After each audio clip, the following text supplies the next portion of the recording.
everybody, welcome back. My name is Cassie. I am the Evil Secret Ninja, and I talk about books and review books on my channel. And today I am doing my wrap-up for October. These are all the books that I read in the month of October. So these are all the books I read in the month of October. And I read 29 books in October. So of those, 18 of them are fantasy. One of them was science fiction. Two were nonfiction. 2 of them were mystery thrillers. 3 of them were manga or graphic novels. 1 of them was a romance. 1 of them was historical fiction, and 1 was a cookbook. So the audience for those books, 6 of them were adult books, 11 were young adult, and 1 was middle grade. Of those, 11 were physical books, 8 were ebooks, and 10 were audiobooks.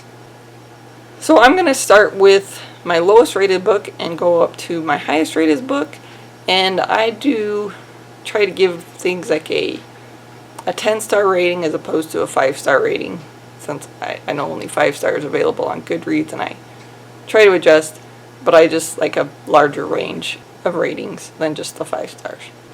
I did enjoy most of what I read. There was one that I didn't really like, but other than that they were fine.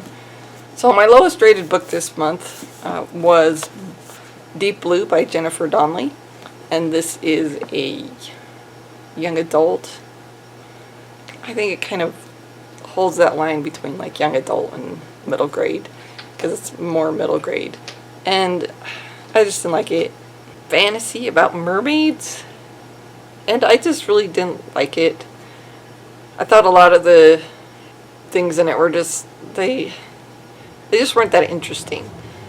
I actually found that if all of the characters died or whatever, I'd be alright with that. Hey, the oceans are polluted, which is a horrible thing, by the way, but if they killed all the characters in the book, that'd be okay. Alright, so I gave this book 4 out of 10 stars. I just didn't care for it. And I think that was probably the only book that I really just didn't like that I read this month. So the next book was The Ghost Orchid by Goodman, and this was a mystery thriller with kind of a paranormal aspect to it. And we follow a group of people who are staying at this mansion, and this mansion is specifically for artists and writers, and they go to this place because it's supposed to give them inspiration. And we find that they are trying to solve a mystery of the people who built this place and dedicated it to artists. There was a woman whose children died there, and it's always been kind of a mystery what really happened. I mean, it was pretty decent. I didn't hate it or anything. I just wish maybe there'd been a little bit more ghosts, or something. Maybe just a little bit more of like the paranormal side of it. And I have to say, like, I kind of figured out everything in it long before it was, I guess, pertinent. Like, as soon as I heard one thing, I was like, oh, I bet this is what happens, and I was right. There wasn't really anything that I didn't figure out. So I gave that one 5 out of 10 stars. The next one was Ace of Shades by Amanda Foody, and this was a young adult fantasy, but also, well, it was a mystery, but also a fantasy.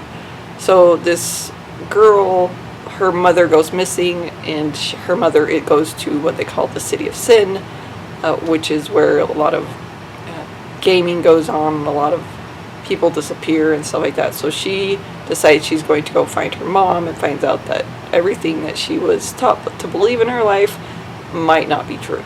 So again, this one was decent. It wasn't anything like I really didn't like about it. I think I also figured out all of the twists and turns in this one before they ever happened, and that was probably the biggest complaint that I had. And a lot of the story just kind of wasn't very interesting. So, and this is the first book in the Shadow Game series, and I gave it 5.5 out of 10 stars. And then I read Lakesedge, and this is the Owl Crate book for September. We received it in October due to some shipping delays. And this is by Lyndall Clipstone. And this follows a girl and her brother who are taken by a monster into the woods by a lake that is cursed, and that's where he lives, and they're trying to break the curse on the lake. And of course, there's kind of secrets all around. This book I enjoyed. I actually found that I was continually looking at it through, like, oh, this book reminds me of this. Like, it reminded me of Hansel and Gretel. It reminded me of Beauty and the Beast. It reminded me of Dr. Jekyll and Mr. Hyde. So it's kind of like a combination of those kind of things. And I thought it was pretty decent. I gave it 5.5 out of 10 stars. The next one that I read was The Lost Soul of the City by Dane Koontz, and this is the first book in the Nameless series, Season 2. And these are just like really short little books. They're like Amazon originals is what they call them. It's about a guy named Nameless, and he works because he doesn't know who he is. He has amnesia. He is contracted by this company to kill people that the company feels need killed. And this takes place kind of in the future, so it's kind of like a science fiction. It has a science fiction dystopian twist to it. And I enjoyed it. I just thought kind of the first season, knowing like who he is and everything, because at the end of the first season you find out who he is. And so it was just like, well, I think it kind of took a little bit out of it, because in the first season I was wondering if they would ever tell us who he was. Unless there's a different Nameless, which I guess is possible. And I gave that 5.5 out of 10 stars. The next one that I read was The Price of Paradise by Susana Rubio Lopez. And this was a historical fiction romance. I am not normally the type of person that likes romance. In fact, I typically try to stay away from the genre because most of the time I don't like them. But this was part of a reading challenge. And I didn't hate it. This follows Gloria and Patrico, and they are in Cuba, and this was actually written by someone in Cuba, so it was translated.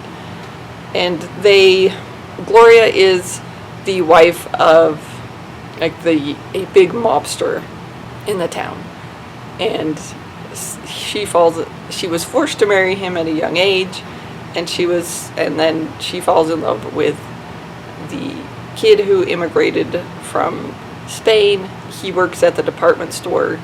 It was obviously like, these two really can't be together because of her circumstance. If they find out that something's going on between these two, then obviously they will both be killed in a horrible, nasty way. It was really about their lives and what was going on in Cuba at the time. This was in the 1940s, so there was all sorts of political unrest and different things going on in Cuba, and I liked that the book talked about what was going on and what was going on in their lives. Gloria's trying to raise her daughter and protect her daughter from her husband, and Patrico is trying to live his best life and with his friends, and they are sometimes getting tangled with these mobsters in not very good ways, and bad things happen. I gave that one 6 out of 10 stars. The next book that I read was The Summoning by J.P. Smith, and this is the Unplugged box book for October. This was a mystery thriller. It follows a woman who is kind of a failed actress, and she's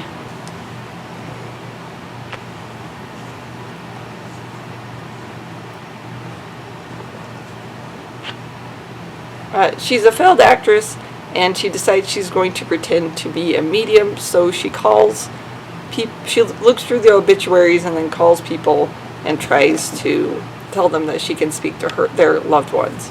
Then she has also had quite a tragedy. Like, her husband died in the Twin Towers, and her daughter was getting on a train one day and saw something and fainted and ended up going into a coma for 3 years. Even though she's kind of faking being a medium, she's starting to find that maybe she's not faking after all. She seems to be able to communicate with something from the other side. It was okay. I gave this one 6 out of 10 stars. The next one was The Broken Sword by Poul Anderson, and this is kind of it's a fantasy based on, I think it's based on like Norse mythology. There seemed to be a lot of things that reminded me of like Vikings and stuff like that. It mainly follows like two people. We have a Viking who married a Christian, and they had a baby boy, and they were trying to decide whether or not they should Christian the baby, and the father didn't like have a big problem with it, but the priest had said something, and so he wasn't going to let the priest do it. So this gave the Fae a certain amount of time to capture the child and replace it with a changeling. But it was kind of fun to read, and I gave it 6.5 out of 10 stars. The next one was just a cookbook. It was like a vegetables, 365 different ways to cook vegetables, and it was by Kate McMillam, and I gave that 6.5 out of 10 stars. The next book that I read was Death, the Deluxe Edition by Neil Gaiman. This was a graphic novel, and it is if death were a person, or I guess death takes on and becomes a person every so often, just to kind of see what it is that people experience. And she tries to help people, even though she's there technically to kill them. It was kind of fun, and enjoyed some of the stories in it. There was, I think there was like 3 of them. The first 3 of the graphic novels.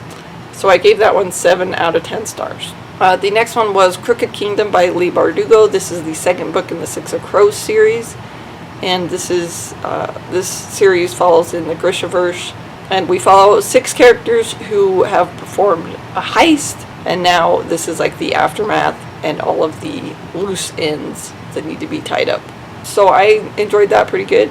I gave it 7.5 out of 10 stars. The next one was Master of Sorrows by Justin Travis Call, and this is the first book in the Silent God series, and this follows in a town and at this academy where the people at the academy believe that magic is evil and bad, and so they go around trying to gather all artifacts that are related to magic, and they just kind of store them because they don't really destroy them, they just store them, their goal is like to prevent the world from having access to them. The main character, supposedly he's destined to be the Dark Lord, so he's the chosen one, but not the chosen one, because then the one that's going to save the world, he's the one that's supposed to destroy it. So this one was actually a lot of fun.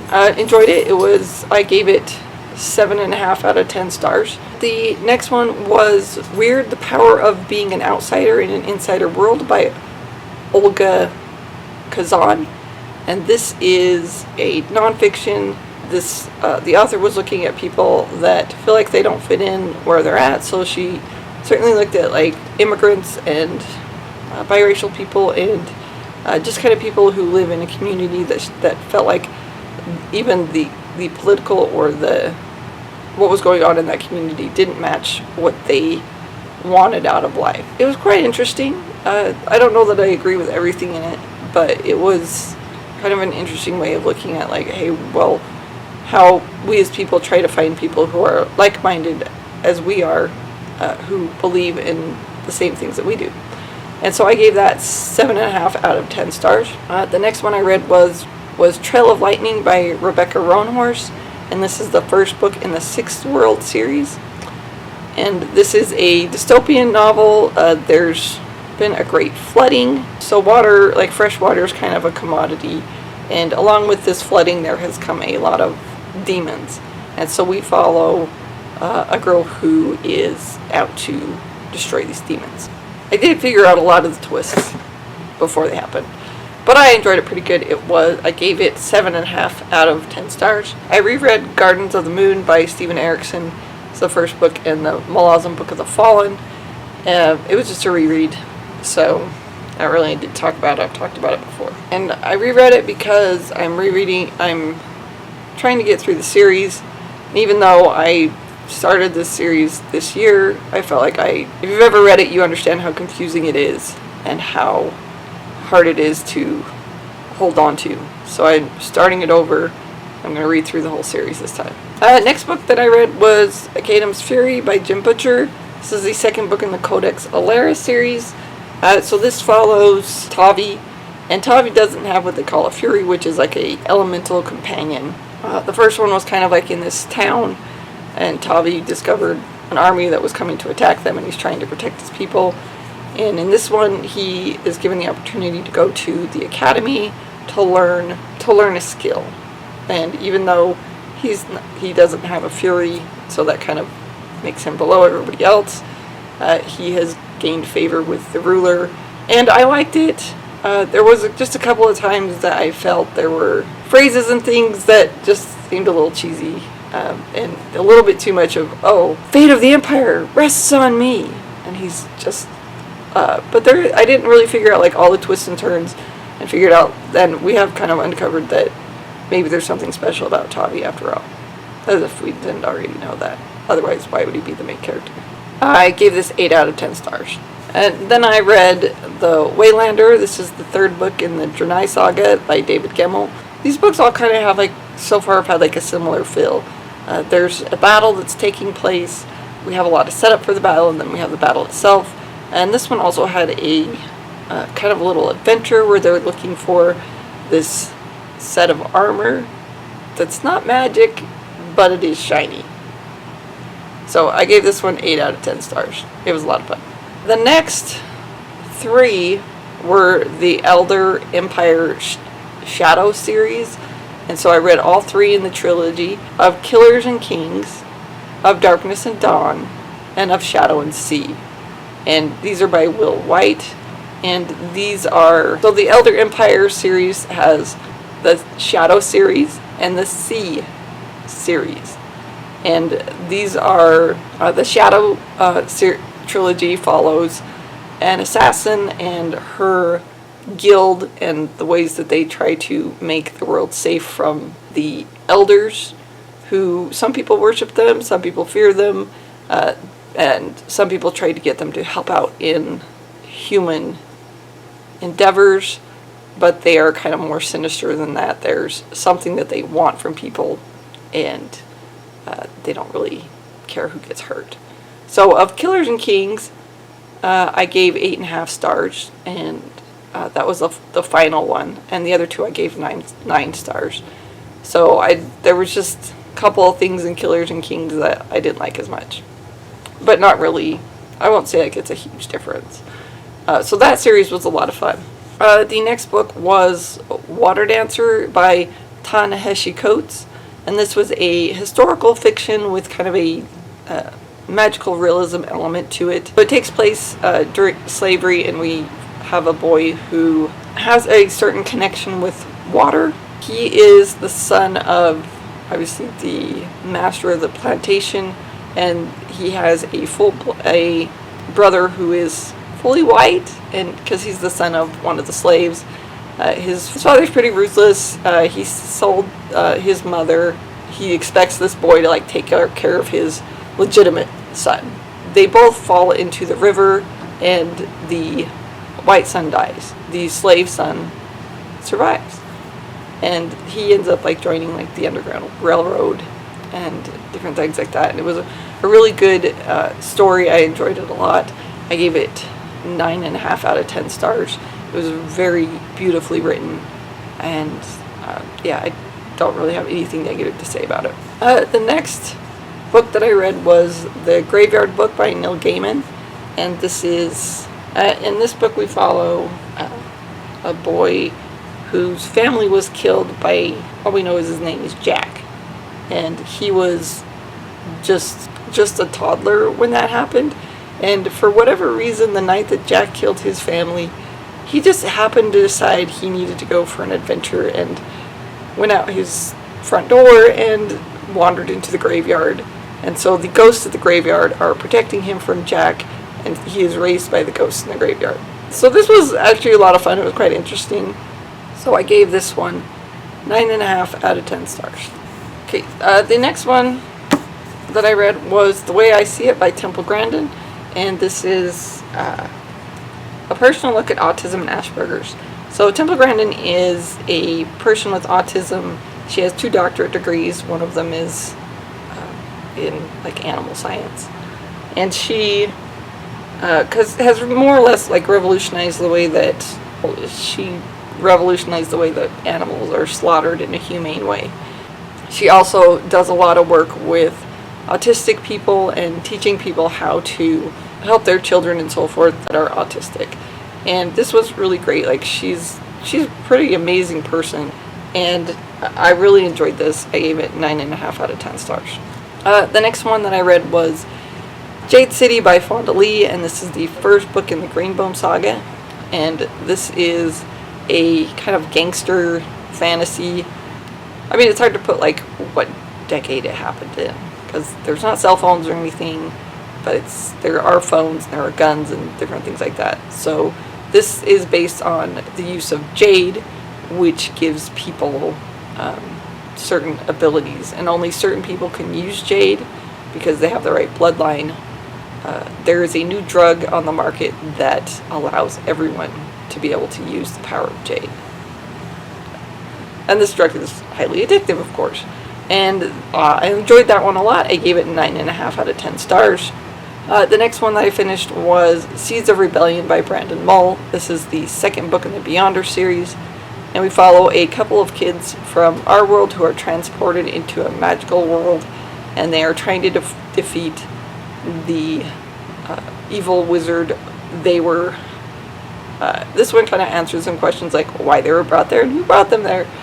And they have gathered quite a resistance, and now they are going to go after the evil wizard. And I gave that book 9.5 out of 10 stars. So the next book that I read was Best Served Cold by Joe Abercrombie, and this is the first standalone in the First Law world. It's kind of, if you look it on Goodreads, it says it's the 4th book in the First Law series, but it's more like the 4th book in the First Law world. And this follows a woman who, her brother was killed and she was almost died, and she decided she was going to seek revenge on the people that killed her brother. And she's quite brutal, and because it's Joe Abercrombie, of course, the torture, mayhem, and bloodshed. Sometimes I think it's amazing that there's any people left alive in his series, because nobody's really a good person. But hey, it was a lot of fun to read. I gave it 9.5 out of 10 stars. Next, I read the volume 3 and 4 of A Silent Voice, Yoshitoki Oyama. And this is a story about a boy who was a bully in like an elementary school, and he bullied this girl who could not hear and wore hearing aids, and it was so bad that she had to leave the school, and now he's trying to make amends for what he's done. And this series it's breaking my heart, but I'm loving it. I gave both of them 10 stars. And the final book, and my favorite book for the month, was Rhythm of War by Brandon Sanderson, 4th book in the Stormlight Archive, and now I'm just going to be waiting for the next one. This was a beast to read, and I actually quite enjoyed like the science part of it and everything else, but then I like science a lot. It's a very complicated story, and there's a lot of characters, and it's really a deep delve into those characters, and as they're trying to overcome the major villain of this series. Right now they seem to be quite outmatched. At last we're kind of figuring out the mystery behind a lot of things in the world, and even though I guess I could say Kaladin seems a little bit overpowered, he's one of the main characters, but I also realize that he's probably more like the first person that's going to reach the point where they all have to be if they want to have a chance of winning. And this is my favorite read. I gave it 10 out of 10 stars. Alright, so those are all the books that I read in the month of October. If you like this video, please like and subscribe. Please let me know in the comments what your favorite book was this month. And I will see you guys next time. Bye.